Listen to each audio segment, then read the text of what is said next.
Log on, tune in, find out. Another good idea from Cambridge. Let's start the morning's first talk with James Lee, with what seems to be like the nicest slide of the whole week. Thanks. I hope we continue. So thanks for coming. Thanks for waking up. What I'm going to talk about today is on the face of it probability, but really it's about the application of some ideas from metric geometry. Oh, I should turn the mic on. Yeah. All right. Some application of ideas from metric geometry and functional analysis and so forth to some problems in probability. So so you have to bear with the probability for a few minutes to get to maybe the meat of the tools, but it's interesting probability anyway. Okay, so let me begin. I'm going to talk about two random processes in the talk, both of them very well studied and many people have seen before. One is just a random walk on finite graphs. So just to review, in case anybody say wasn't in the talk yesterday, we just start it's a process which starts at some vertex, and then the random walk chooses a uniformly random neighbor of that vertex, and a uniformly random neighbor, and a uniformly random neighbor, and so on, and the walk runs like this for as long as you want. Okay, so that's the simple random walk on a graph, and slight generalization of this gives you every finite state reversible Markov chain. So we'll stick for the sake of the talk to the setting of simple graphs. So this is one process, the random walk on a simple graph. Okay, so what do we want to study about this? So first, let me tell you about a few quantities. One of them is the hitting time. So this is, if I give you two vertices u and v, this is the expected amount of time for the random walk to get to v started at u. So this is the hitting time of the random walk. Makes sense. A very important geometric function on the graph that's going to come up a lot in the talk is the commute time, which is just the commute time from u to v is the hitting time from u to v plus the hitting time from v to u. Okay, so it's the time to go from u to v and back to u. And it's not difficult to see that this is a metric. I mean, if you want to, it's obviously symmetric. Why does it satisfy triangle inequality? Because if you want to commute from here to here, then you could hit here, hit here, hit here, and hit here, which is the same as commuting here and then commuting here. So it's a metric on the graph. Okay, so this is a metric, and in fact, the geometric properties of this metric are going to be central to what we talk about. And then one of the objects we're going to study is the cover time. So the cover time is the following. You start the random walk on the graph, and you go until the random walk covers the entire thing. It's a finite connected graph. And the expected amount of time for this to happen is the cover time of the graph. And then there is one thing we didn't specify, which is what's the initial vertex. So by convention, we'll use the worst vertex. In other words, you look at the largest expected time over all starting points. And this largest expected time, that's the cover time. But just think of it, it's the amount of time it takes the random walk to cover the graph. Okay, and so if you want to some sort of like baseline idea of what happens in various finite graphs, if you take an n path or an n cycle, then the cover time is about n squared. If you look at the complete graph, then the cover time is like n log n, because it's a coupon collector type problem. You have to collect all the vertices as you walk around, and this has been analyzed for a number of specific cases by a number of people over some years. Okay. Just one more idea. So here are some general bounds, just to have an idea of what's going on. If the graph has m edges and n vertices, and the cover time is at most twice nm, this is a result of Aliunas, Karp, Lipton, Lovaas, and Rokov from 79. And then the cover time for a connected graph is always at least n log n. So it's always at least what it is for the complete graph up to some factor. So without the tight factor constant 1, this was due to Matthews in 88, and then Orifaiga later proved that you can actually get the lower bound to be asymptotic to the lower bound for the complete graph. Okay, so the cover time always lies between, twice nm and n log n. And then one more important thing we're going to need is that there's a connection between these notions and electrical networks on graphs. So what is the connection? If you take your graph and you think about it as an electrical network where every edge in the graph is say a resistor with say resistance 1, or let's think of them as conductors with conductance 1. So every edge is a wire that has conductance 1. And if we put a voltage difference on u and v, then some current will flow from u to v through the graph. And the effective resistance between u and v is the inverse of the current that flows from u to v. So what it means is that it's sort of if you think of the entire graph as functioning as a single wire, then the resistance of the graph as a wire is its effective resistance. Okay, so It's the inverse of the current that flows if you create a unit potential difference. And what's the reason it comes up? Well, really, the effective resistance metric on a graph and the commute time are the same thing. So it was proved by Chandra, Raghavan, Russo, Smolensky, and Tivari that up to some scaling by the number of edges in the graph, these two things are the same. Okay, they satisfy the same set of linear equations, and then you see that it's the same. And what this is going to do is going to endow the commute time metric with a lot of geometric properties that come from things people learned in high school physics, Ohm's law and Kirchhoff's law and so forth. This endows the resistance metric with some nice properties that, of course, then go to the commute time metric since it's the same thing. Okay, so all right, so this is the setup for cover times, and now because I'm going to discuss a different model in a moment, let me tell you some problems you could think about. So some open problems that we'll resolve, so you get some idea of what's going on here. So one problem is of a computational nature, and another problem is of a structural nature. But suppose that you want to compute some of these quantities. So for instance, if you want to compute the cover time, then you could just, we know that we saw that the cover time on a graph always is at most twice mn. So you could just have a sort of an algorithm that uses randomness and walks along the graph, and then you stop it when you cover the graph. If you do this 100 times and take the median, you'll get a pretty good estimate of the cover time of the graph. What's the worst starting point? So you have Okay, so do it 100 times for every starting point. Okay, if you wait till you return to the start vertex, then you can get rid of this, but then it's only up to a factor of 2. But in a randomized way, you could compute this in a rather obvious way. Just run the random walk and then see what happens. But if you wanted to compute it deterministically, well, this is one of the sort of few classical parameters of the random walk that we still don't know how to compute deterministically. Let me just say, okay, so for instance, for the hitting time, this is not the case. So for the hitting times, we can actually compute them deterministically because if you think about it, they're just specified by a very simple set of linear equations. So we can use Gaussian elimination and we could just compute the hitting time straight away. If you want to compute the cover time, well, the easiest observation is that you can think about it as the hitting time on an exponentially larger graph, where now you think of the nodes as sets, and then you're waiting till you hit the full vertex set. You guys can think about that. But Aldous and Phil in '94 asked, well, can you get at least close to the cover time deterministically? So is there sort of some algorithm that runs in polynomial time in the size of the graph, doesn't use any random bits, and is able to compute a value which is within a constant factor? So a factor of 10 of the cover time of the graph. So this is one problem to think about. I mean, this is an algorithmic problem, but it's a structural problem. In order to get a deterministic algorithm, you have to understand cover time in a way that's different from the a priori definition as a random walk. Okay, so what's known about this? Well, here's something which is obvious, that if you look at H max, it's the maximum hitting time, so the maximum time to go from any vertex to any other. Well, obviously the cover time is at least the maximum hitting time. And then Matthews in '88 proved that sort of a generalization of the coupon collector bound, if you can move between any two states in at most H max time, then you can cover the entire graph in H max times log n time. Okay, so this immediately, since we can compute the hitting time, we can compute the maximum hitting time, so we can compute something deterministically that gets us within a log n factor of the cover time.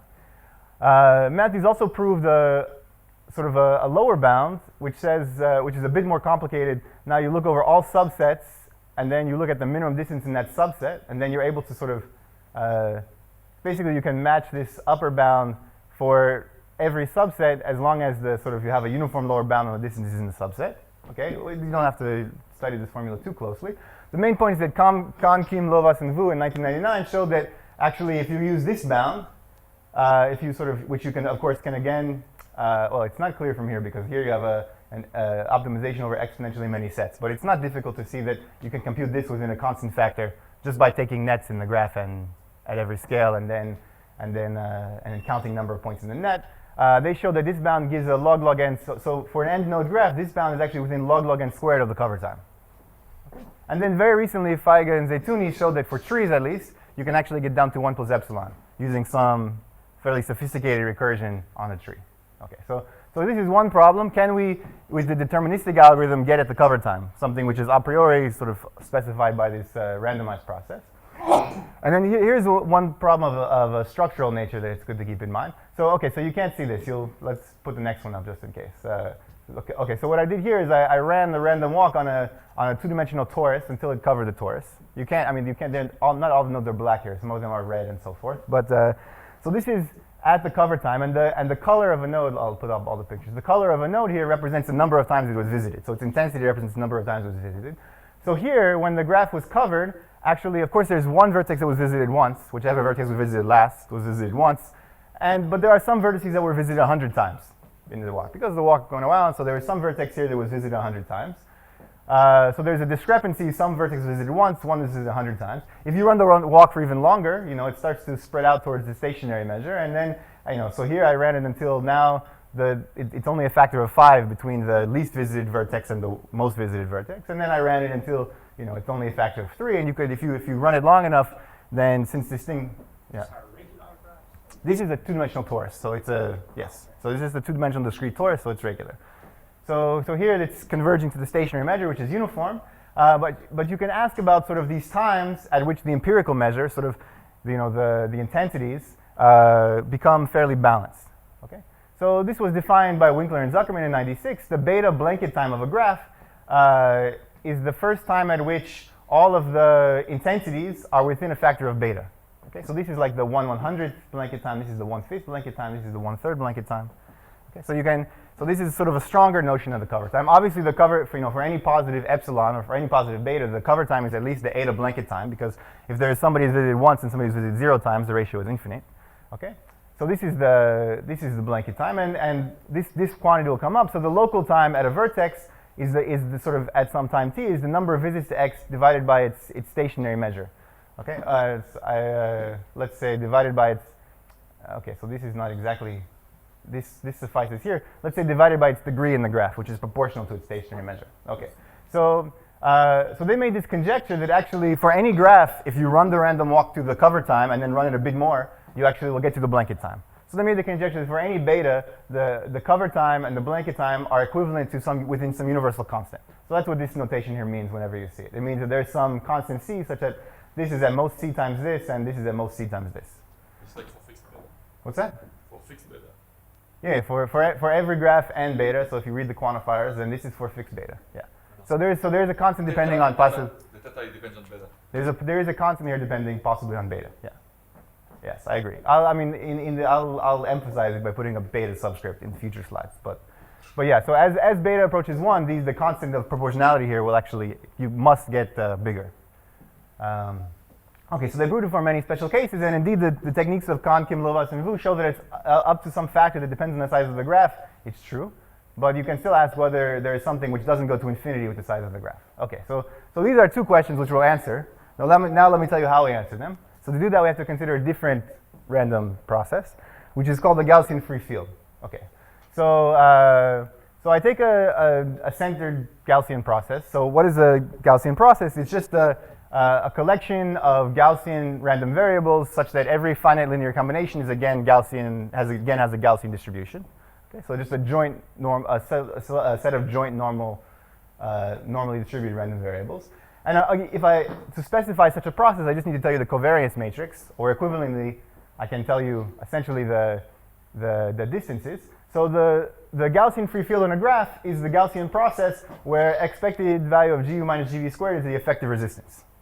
So I agree, if you have never seen it before, you don't understand why there is such a Gaussian process. It doesn't have to be, but there is. And we ground it at some vertex, so sort of we fix some vertex to be 0, and then the rest of the process is specified by this relation, where it's the effective resistance on the graph. And this is sort of a nice model of random surfaces. It's been studied by lots and lots of people for a while. So the way I like to think about it, if you think about it this way, you can immediately see that it is a Gaussian process, is in the following. So if you think about sort of for any particular state of the process, think about its energy. So this is just the quadratic form coming from the Laplacian on the graph, sum over the edge of the graph GU minus GV squared.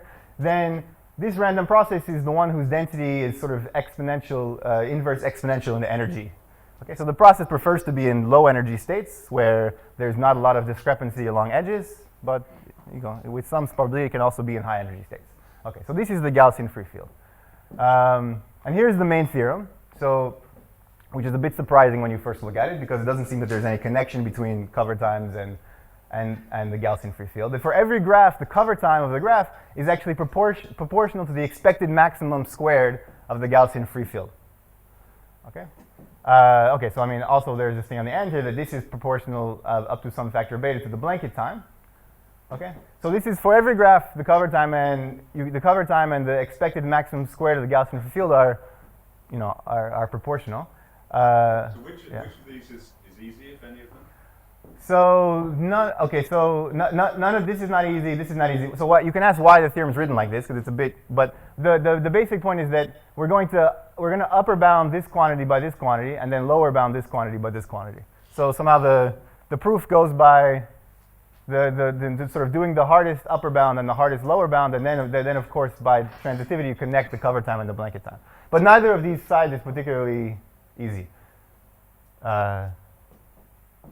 If one of them is easier, it's this side. So this side is a bit easier than this side. But right now it's not. Sorry, I see what you're saying. There are easy inequalities, but you don't care about. Right. So the easy inequality here is that the blanket time is at least the cover time. Yeah. Okay. So I mean, on the face of it, this resolves the Winkler-Zuckerman blanket time conjecture, just because it's written here that they're equivalent within constant factors. And let me give you some geometric interpretation if you haven't seen sort of this Gaussian field what it means. So if I take the graph with the square root, with the metric not coming from the resistance, but I take square root of the resistances. So this is by convexity or concavity. This is still a metric on the graph. I take this metric space. So it embeds isometrically into Euclidean space. And then you can think about it turns out that the cover time of the graph you can think about it as the following. Take the embedding of the graph into Euclidean space given by the effective resistances. Okay? And then project this embedding onto a random direction. So choose a random unit vector, project onto it. The cover time will be proportional to the expected diameter squared of the projection. So this is just a restatement of the previous slide using the fact sort of like using universality of sort of every Gaussian process can be represented in a Hilbert space. So but this is sort of the geometric fact. There is an embedding of the graph into Euclidean space that if you project into a random direction and you look at the diameter, then the diameter squared up to some scaling factor will give you essentially the cover time. All right. Okay. So now I want to explain sort of how you prove such a thing. So the first thing we're going to do is we're going to look at Gaussian processes. Okay. So let's consider some Gaussian process which is centered. All the random variables have expectation 0. And then we've already seen this metric, but let's just review it. So we can equip this with the L2 metric, which is a very sort of natural thing to put here. And then what's going to be crucial here is this metric space that arises from the S, which is a set of random variables, or the index set for random variables, and D, which is the Euclidean distance between these random variables. Okay. And now what you can ask here, I didn't say it's finite, so put a soup here if you want instead of a maximum. You can ask, what is the expected maximum value of this process? Okay, so so this thing is a long-studied quantity for Gaussian processes for many reasons that I'm not going to get into. But let me say that this is a difficult thing to get control on because it's something about the tail behavior of the process, right? I mean, if one of the variable here that achieves the maximum will be in a completely absurd state of reality, right? I mean, if you take, for instance, n IID normal 0, 1 random variables, then the expected maximum will be about square root log n. But for a random variable to be at square root log, for sort of a normal 0, 1 random variable to be square root log n, this is a state of high abnormality. So this is so getting track of this is difficult because this is something which is really not about the bulk behavior of the process; it's about the tail behavior. Yeah. Oh, sorry. Yes. Okay. Sure. Okay. So this is basically the consequence will be that I'll slow down for one slide and then I'll forget what you said. And So, one of the previous slides, we have this two inequality. I mean, this one line with two equalities. Yeah. So, is any of them like easier to compute than the other? Compute? Yeah. No. I mean no. So well, we'll see. No, so the equivalent, but you don't know how to compute any of them. So the middle one will be the expected maximum of the Gaussian free field is what we'll be able to compute in a moment. Okay, so but that's a Gaussian process. So by looking here, you'll be able to see soon how to compute it. Okay. But this is the general problem we're thinking about now. We have a bunch of Gaussian random variables. They're endowed with a geometry coming from this L2 metric on them, and we want to know, be able to figure out what's the expected maximum. We want to argue about this quantity. Okay. So first, let me tell you the end result, and then I'll tell you how it comes about a little bit, so that we can see how it can be used to prove the theorem. Basically, the majorizing measures theorem of Fernique and Talleyrand says that for every Gaussian process, this expected maximum can be characterized by some functional on a metric space. I'll explain what this functional is soon.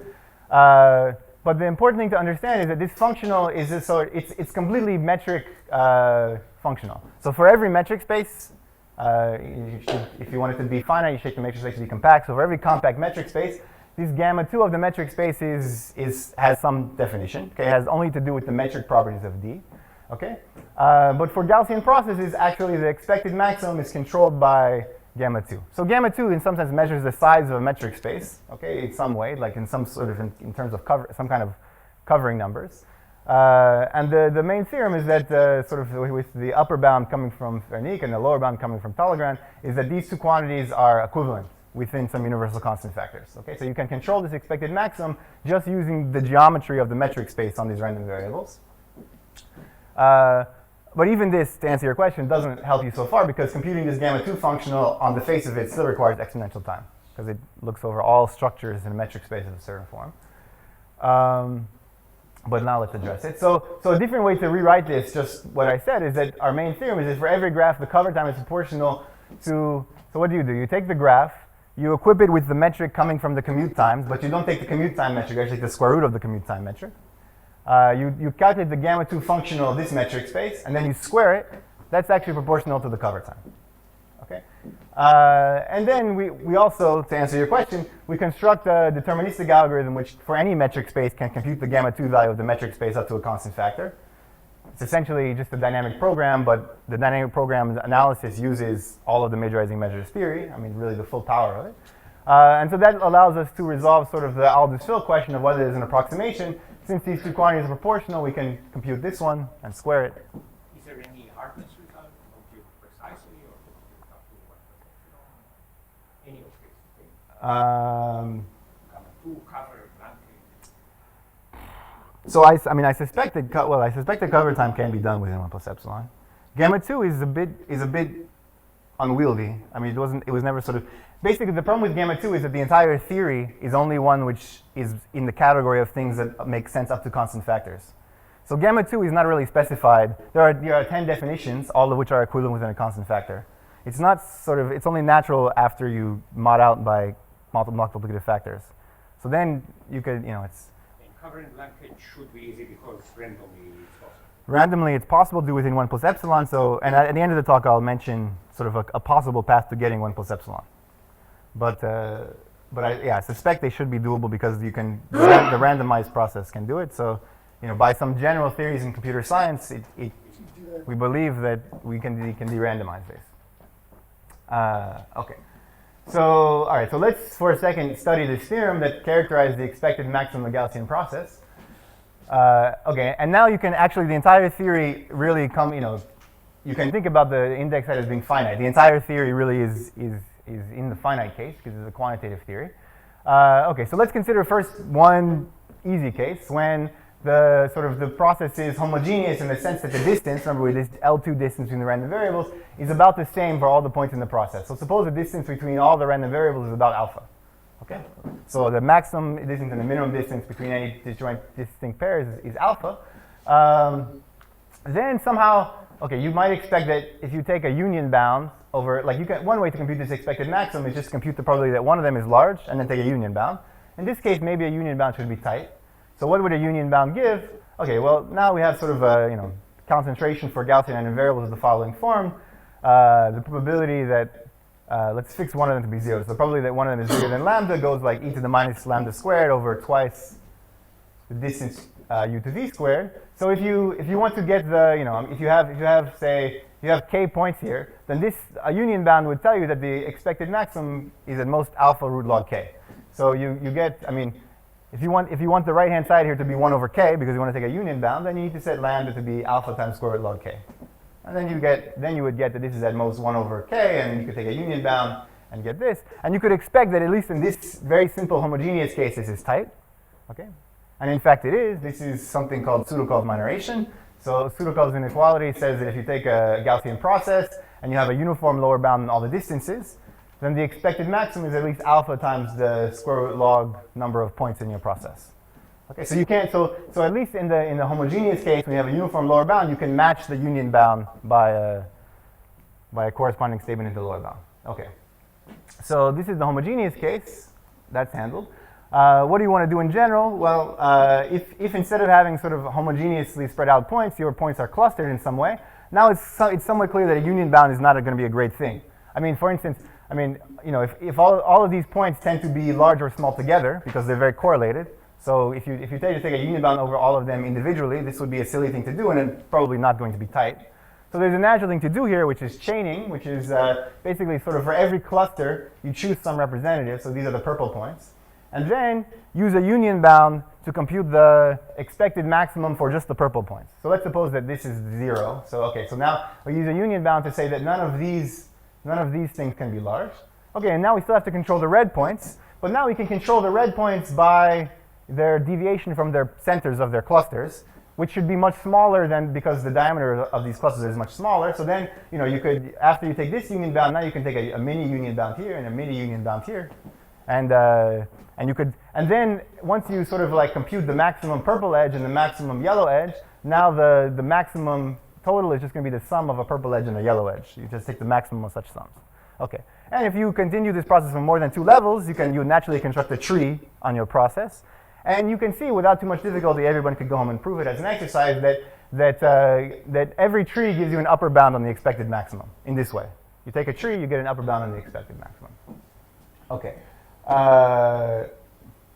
So I mean, so sort of if you look at sort of symmetric trees, then this recovers. I mean, this is essentially Dudley's entropy bound that I'll state in a moment from the 60s. And the point of the majorizing measures theorem, so basically in a different language, in the language of majorizing measures, not in the language of trees, Fernique proved that every such tree gives an upper bound. And then Talleyrand proved that actually this upper bound is tight. So there's always some tree whose value is within a constant of the expected maximum. So in other words, if you only care to controls within a constant, you can just look at these trees. This is a symmetric tree. What do you mean symmetric? Okay, so I mean, a symmetric tree would be one where the degrees of all the nodes at a level are the same. So in other words, you're just looking at covering numbers at every level for the entire space. So now basically every root leaf path in the tree is isomorphic to every other root leaf path, but if you look at the degree sequence. I mean, here's the way that Dudley's bound is stated classically. The expected maximum is at most some integral of the square root log of some covering number. So n of SD epsilon is the number of epsilon balls you need to cover S. So you can think about this in terms of symmetric trees, probably, if I didn't make a mistake. Okay, and in fact, it's not just a tree you construct here. In fact, it's an ultrametric. Sort of the diameters of the clusters decreases exponentially down the tree. So what Talleyrand's theory says is that every Gaussian process you can control the expected maximum by some ultrametric inside the process. So this is very powerful because it gives you ultrametrics are generally much easier to deal with than arbitrary metric spaces. Okay. So this is the very brief overview of the majorizing measures theory. But now you can ask, we've seen this Gaussian field, we've seen cover time. So far, we've seen no reason to believe they're related.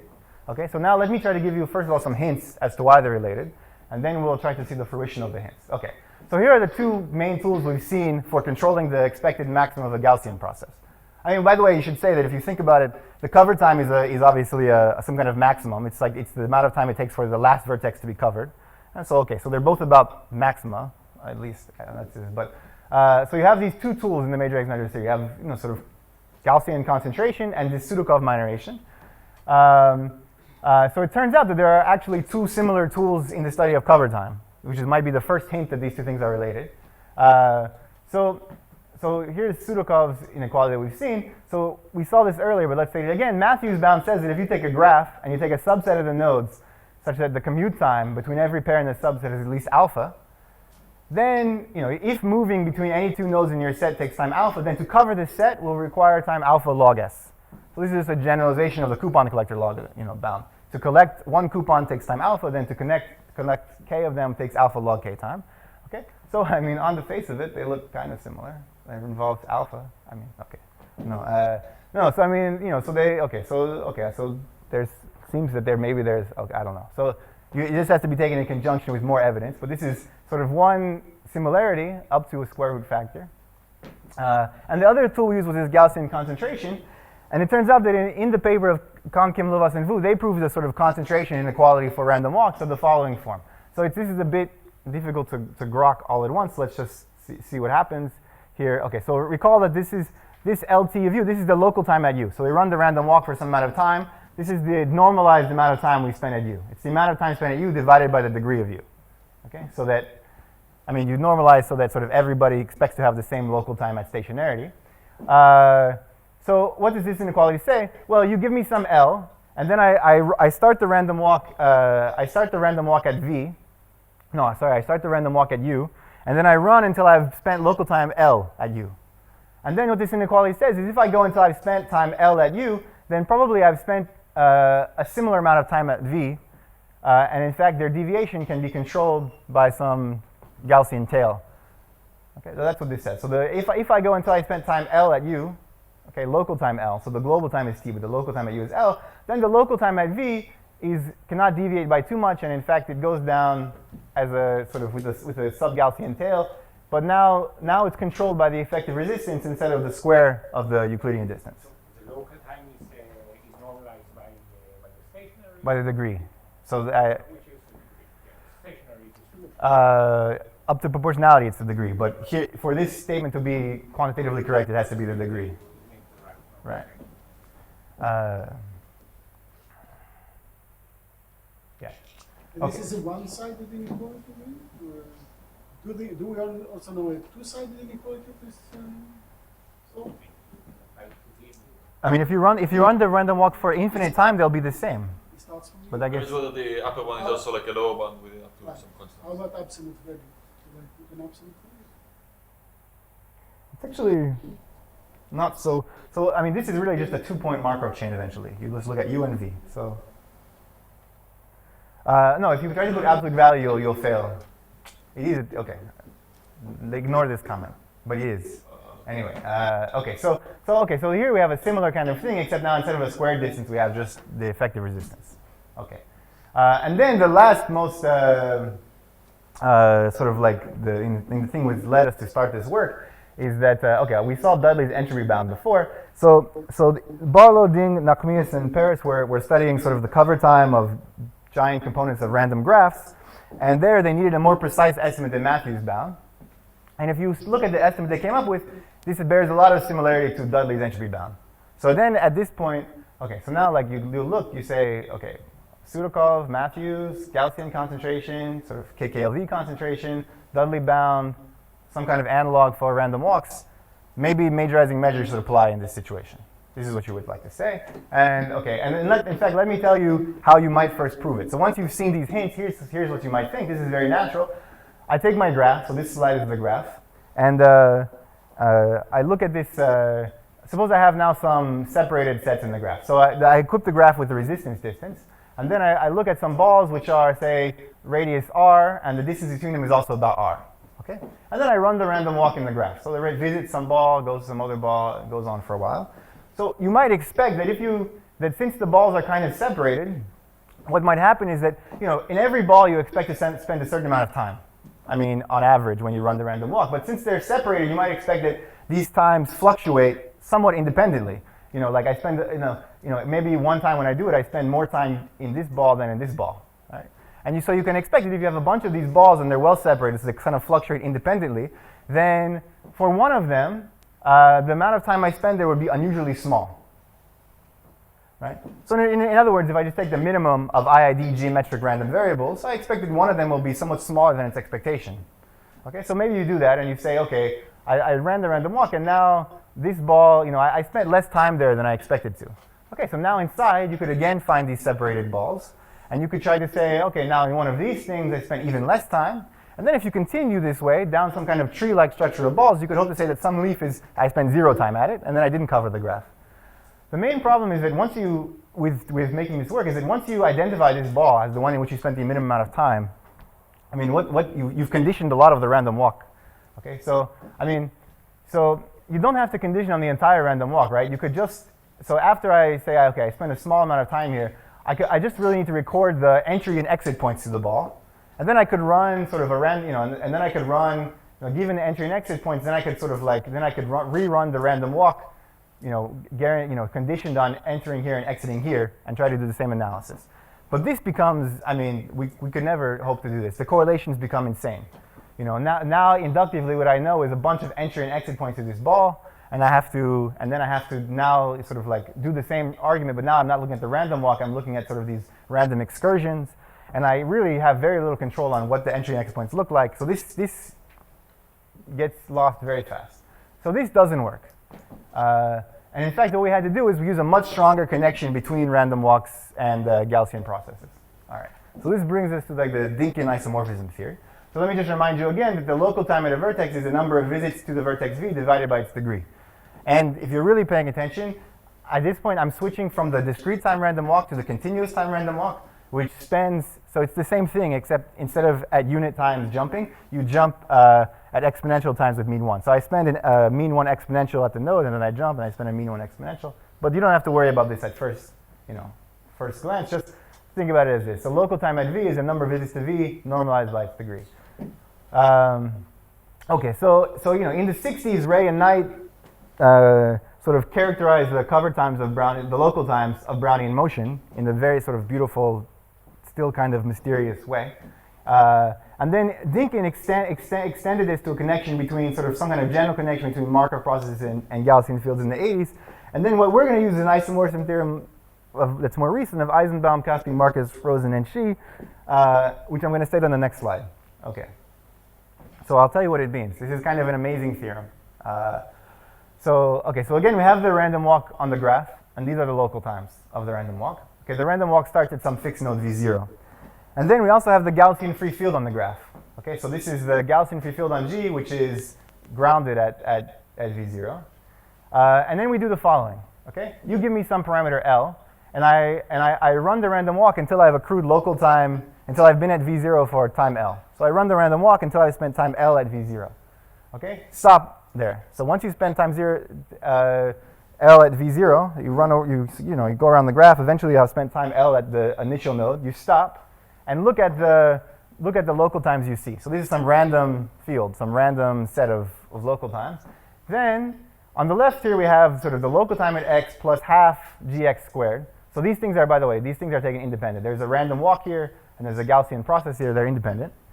So on the left-hand side you have the local time plus half gx squared, this entire family.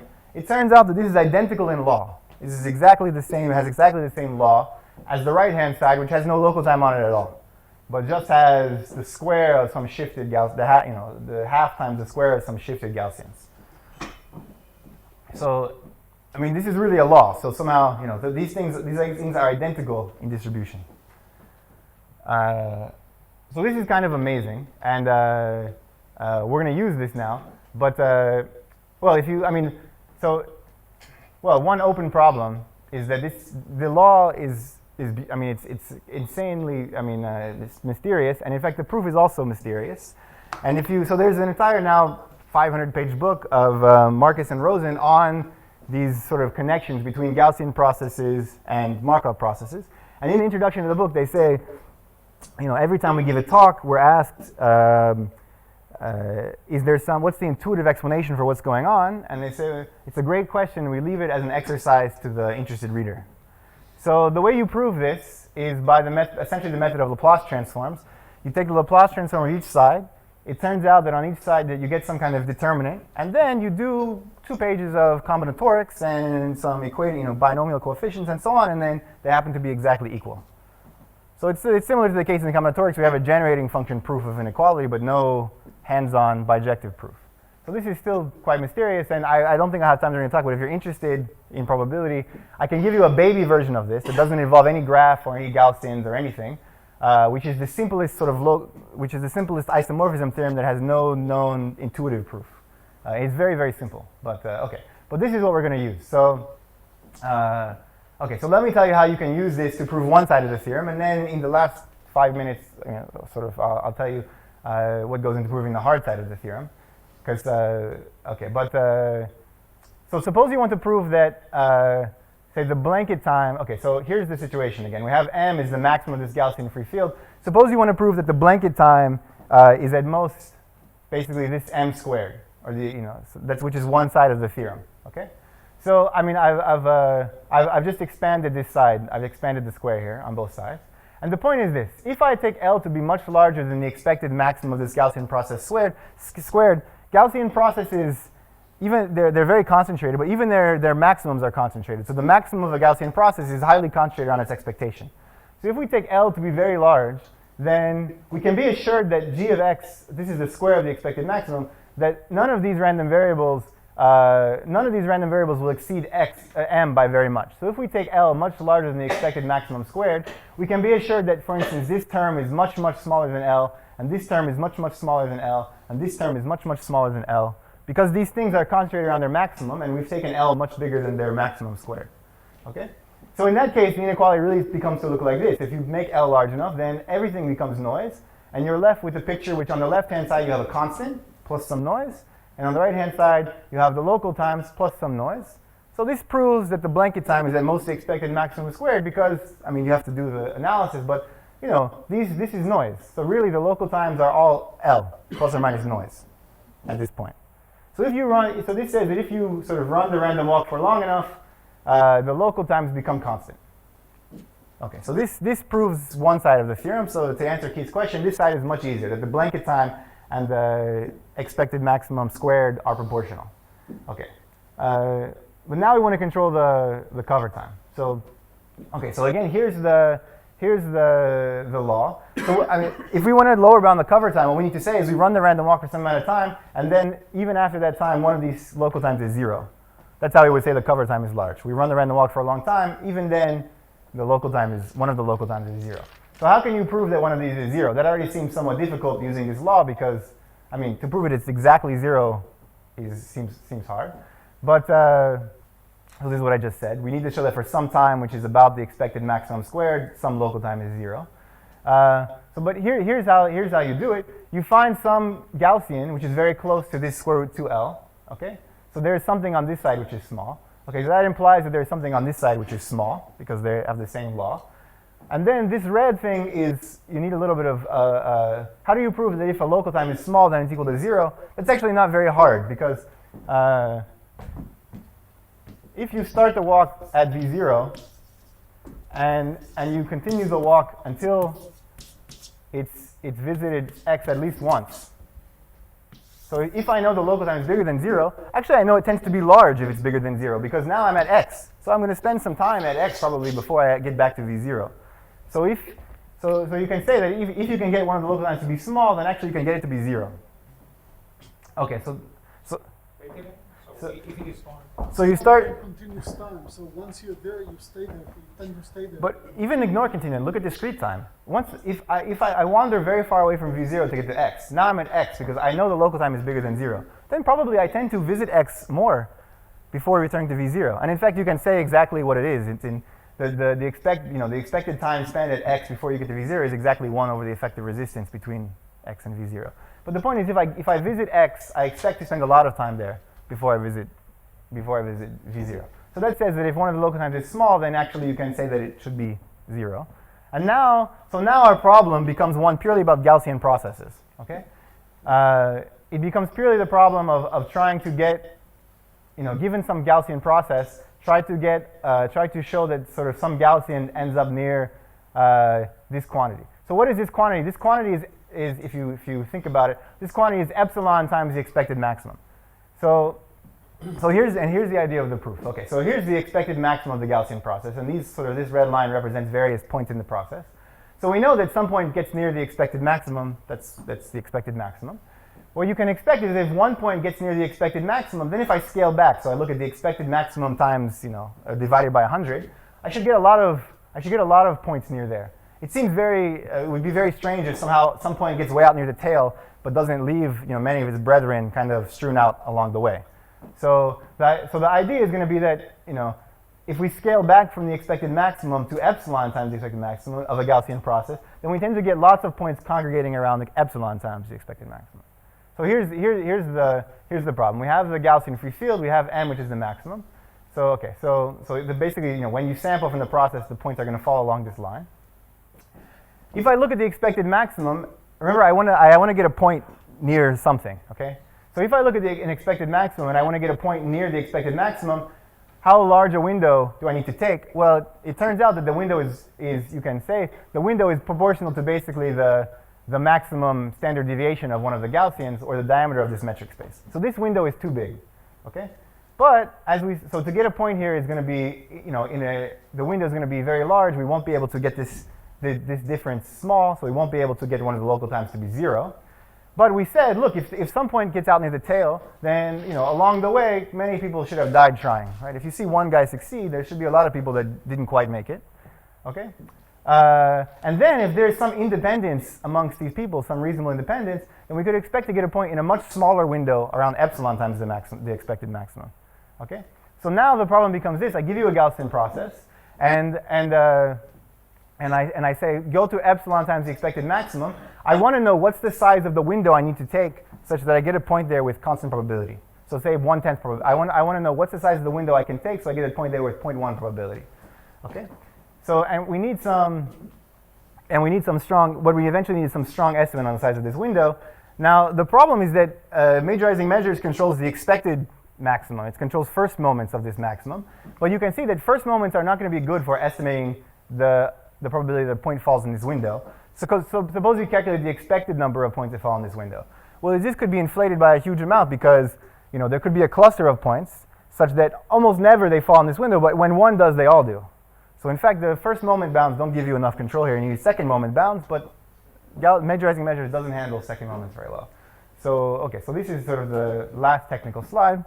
In what situation do we have good relationship between sort of first moments and second moments? In other words, when does the second moment method actually work? So here's one canonical situation. If you have this is a balanced tree. I mean, it's not actually, think about this as sort of a tree where all the nodes at a level have about the same degree, even though it's not the case in the picture. If you have a balanced tree and you do percolation on this tree, so what does it mean? For every edge on the tree, it's on with probability p. And then your question is, does there exist a path from the root to some leaf which is on? Okay, that's the percolation problem on the tree. So it's known that the first and second moments agree if you do this on a balanced tree. In other words, if I want to count the expected number of leaves which have an open path from the root, then the first and second moment bounds the second moment method works to show it doesn't give you something erroneous in the situation. Because the space is nicely balanced, this clustering problem doesn't happen. Okay.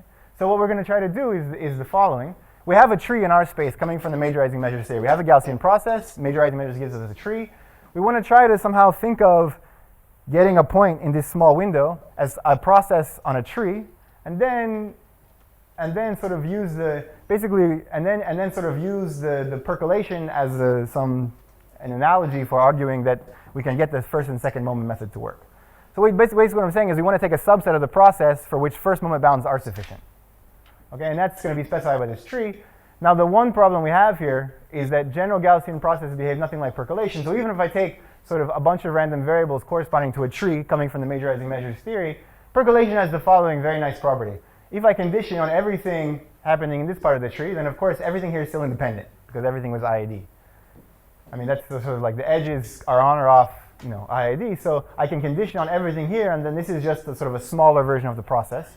But in Gaussian processes, this will not be the case. I mean, if I take this tree coming from majorizing measures and condition on some part of it, the entire rest of the process could just collapse. I could have gotten rid of all the entropy. Okay. So then this is now really the technical meat of the proof in this one paragraph. We know that this is not an arbitrary Gaussian process. It's a Gaussian free field.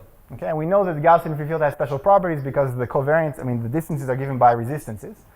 So what we can show is that for the special case of Gaussian free fields, you can select a subset of the majorizing measures tree with the property that even if you condition on some, a big chunk of the tree, then the entropy here, so the sort of the variance in this thing is, it might go down, but it's still large enough. It's going to be large enough compared to the diameter of this piece. Also, the tree is not balanced, right? Ah, okay. So also the tree is not balanced, but if you know the sort of the major, so basically in majorizing measures, the tree is balanced by the majorizing measure. So in other words, you take a tree which is not balanced, and then you consider the following measure. Put measure 1 at the root, and then distribute it uniformly to the children, and then so keep distributing uniformly to the children. This will actually give you a balanced measure on the tree, even if the tree is unbalanced. And actually, so what we actually argue is we don't argue about the expected number of points that fall in the interval, but the expected measure that fall into the interval. So the majorizing measure, if you actually balances the tree for you.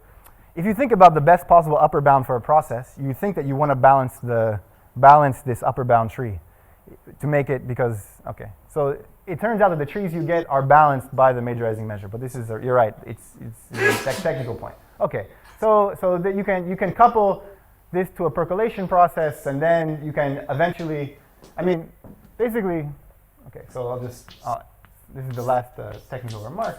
You have this tree of Gaussian random variables, so what you can say is that, and eventually I'd like to get one of them into a very small window, okay? So what I'll do is I'll start by trying to get one of the ones high in the tree into a large window that's close to this, like here's a large window. I'll try to get one of them there, okay? And maybe this one gets there and this one gets there. Okay, so now I've gotten here. Maybe now I'll try to make the window a little bit smaller and try to get in one of these things, right? So now, okay, maybe I get one surviving here and one surviving here. And so this is the kind of percolation process where if I get to the end, actually I manage to contain one into a very small window. So this is what I mean by coupling it to a percolation process, this kind of analysis. Okay, so now let me tell you the open questions. That's yeah. I must have lost the Jack, maybe because why do you want to nail it down into a small window? So the point was to get some local time to be small, we need something on this side to be 0. So we need this gx to be close to this value. So the window is around this value. If we can get some value close to this window, then we get this to be small, and then something over here is small. So that's why we said now consider the problem of trying to get something in a small window around epsilon times the maximum. This is now a problem purely on Gaussian processes. And so now you can, and then, you can start to do something like this. And the point of moving to Gaussian processes is that now conditioning you can control. Conditioning corresponds to projecting onto a subspace. So it's much easier to control conditioning in the Gaussian setting than in the setting of random walks on graphs. Okay. All right. So here's one example of a tighter connection, which leads to the main open problem here. So if you look at the 2D lattice, so just the 2D regular grid, and you look at the expected maximum of the Gaussian free field, well, this value has been computed. Okay, so it's asymptotically with sort of constant 1 here, proportional to this. And then Dembo, Paris, Rosen, and Zeytouni, somewhat later, showed that the cover time for this particular graph is asymptotic to this value. And what you can see here is that the cover time is not only within a constant factor of the number of edges times the expected soup squared, the constant factor is 1. So there is some small lower order terms, but at least for the case of the 2D torus, this is asymptotic with constant 1, which is much tighter than the connection we got up to some. Of course, the connection we got is for arbitrary graphs, but up to some universal constant. Okay. So now the main open question is, maybe this is just true in general, that the cover time is actually asymptotic to the square of the Gaussian free field. So you have to say asymptotic in what? Okay, so what you have to do is you have to take a sequence of graphs along which the hitting times become small compared to the cover times. So the cover times have to become larger than the hitting times. So the noise here is measured by the ratio of the hitting time to the cover time. It makes sense to think about this as the... So the torus is an example, but there are many other examples where you know to compute k. Right, so in fact, the upper bound with constant 1 is true. So this is because the upper bound for the blanket time, for the upper bound, we didn't need all this Gaussian process. We could just use the isomorphism theorem. So from there, you can prove that the upper bound. And the lower bound holds, at least in the cases we're able to analyze. In the complete graph, the complete tree, the discrete torus, one of Percy Diaconis' students computed for the complete bipartite graphs. So it holds in lots of interesting situations.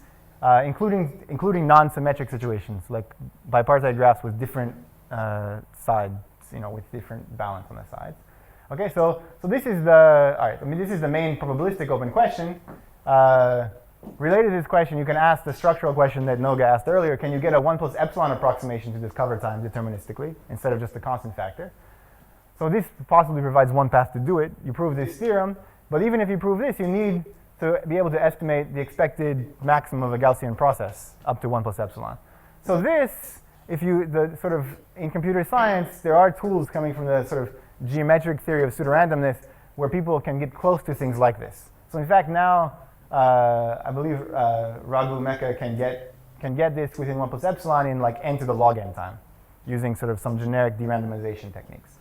But what I want to really say is this gives this whole connection gives another chance for sort of metric geometry to reach out and to see at some other interesting field. So there have been a lot of papers written on the resistance metric, but none of them really consider it in a sort of from the standpoint of quantitative sort of metric geometry, at least in the way that would be satisfying to me. And there's a great potential for geometric results about the resistance metric to lead to new results in Gaussian processes. So what you can ask, here's sort of like one great thing you can do. Is it possible to give a more refined theory of Gaussian processes for those coming from the Gaussian free field? So Talleyrand's theory works for general processes, but it's only up to a constant factor, and it only controls first moments, and to go beyond that seems difficult. But the Gaussian free field has a lot of structure. I don't know exactly what structure. We prove some properties of it, but it seems to have a lot more structure. So you could hope there that you can have a 1 plus epsilon theory even, that you can get a theory which somehow captures the expected maximum of the Gaussian free field, not up to a constant, but up to some asymptotic factor 1. Or, our proof, unfortunately, is very ugly because there is no nice way to do this process. So, this is very ugly. But you could hope to have some more beautiful theory that can just control second moments for Gaussian free fields because they're such a special kind of process. And I'll just give one specific question that comes from sort of a lot of things we've heard. This is sort of came out of computer science, but it has actually, this notion has a lot of other uses. So first, let me just say that the effective resistance metric on a graph embeds isometrically to L1. I learned about this from Russ Lyons, but it's just because of there are these characterizations in terms of spanning trees on a graph, and one of them gives you just immediately that this metric embeds isometrically to L1. So here's a question about is the effective resistance close to a tree metric? Okay. But now I won't restrict it to a single tree. I'll let you use a distribution over trees. So the question is, I give you some graph with the effective resistance metric, and I ask, is there a random mapping from the vertices into this is a random tree T, which satisfies two properties. So this is for the computer. This is a sort of a embedding into a distribution over dominating trees. But the first property is that with probability 1, the distances expand. So for a pair of points, the distance always gets bigger. And the second property is that the expected distance doesn't expand by too much. Okay, so this is basically saying, can the effective resistance be approximated by a distribution over random trees? I don't know the answer to this, but there are a lot of results in the area of Gaussian free fields which basically solve a problem that seemed hard by comparing it to a tree. So, for instance, the variance of the Gaussian free field on the two-dimensional torus, I believe it was Bramson and Zaytouni. I don't know if the first name is correct, but they recently solved the problem of computing that the variance is a constant on the torus, and the way they do it is by just viewing the grid as a complete tree in the natural way of taking dyadic squares. And you can ask, maybe something like this holds in general. And then, I view this as a first step to getting a more refined theory, because if you can approximate the metric by trees, now you can hope to control these trees in a much more precise way than you could have for general metric spaces. Okay, but then you can ask all kinds of questions that come from our field as well, like, are these things decomposable? Would they admit random decompositions? That actually, there is some application of that. So basically, the main question for this audience is, what can you say about the geometry of the resistance metric in terms of your language, instead of in terms of the languages of that probabilists use generally? Okay, and I'll end with that.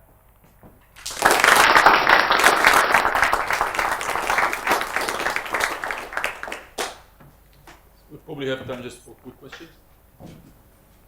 So about this minimum, so you know that the minimum cover time of an inverted graph is n of n with constant 1. Right. Can you prove that for the Gaussian free field? So that's another special case of you wanted the right constant to be 1. That's a great question. So, unfortunately, okay, so there is a problem in cover times of saying which connected graph has the smallest cover time. And it's completely clear that the answer is the complete graph. This should have the smallest cover time, but no one knows how to prove it. It can only be proved up to a factor. I don't know what happens for the... No, but for if you want to prove that it's at least n log n, you can prove this is not so hard for every graph. No, I'm talking about the Gaussian free field. I want to prove that z to the extent of n with constant 1 for every graph. With constant 1, though. So expanders don't have constant 1 for the n log n.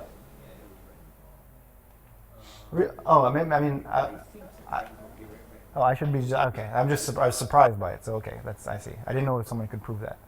But there are two things. It's an interesting question. I haven't thought about it for the Gaussian free field, and unfortunately, I'm not sure it would actually give the result for graphs, even if you had the tight correspondence, because there is a little O of 1 loss that has to happen in the correspondence. They prove n log n for expanders, but this was when they had far less machinery, a long time ago. So these days, we can using Matthew's line, you can prove n log n for expanders in 5 minutes. So it's a good question. I never thought about it. I don't know the answer either.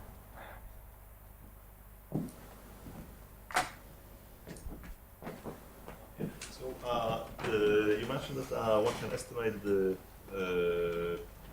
expected value of the maximum of the Gaussian process deterministically using some generic machinery. Is it just a Nissan generator, or it's more to it? If you think it's not Nissan's generator, it's sort of these invariant symbols or polytopes, and you interpret it as it's one of these papers in the sequence of things like de-randomizing the read-to threshold functions. But if you think about using Nissan, it's not clear how to do it. So I invite you to think about it. It's not clear how to do it in better than log n squared. Yeah, log n squared, that's what I meant, right? So Log n squared bits, so it's n to the log n time. Yeah, so right now you mentioned it's n to log n, right? So it puts down. So maybe you're right that you can do n to the log n with Nissan. I have to think about it again. This is sort of some kind of, it's a little bit better than Nissan. It's some kind of oblivious de-randomization, but you're right. Maybe Nissan gives n to the log n.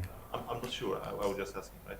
I'm not sure if I can do it. Yeah, I thought about it at some point. You definitely can't use the Shiva Kumar trick to get down to log n in an obvious way. But I don't know about, maybe log n squared comes from Nissan. Okay, so thanks again.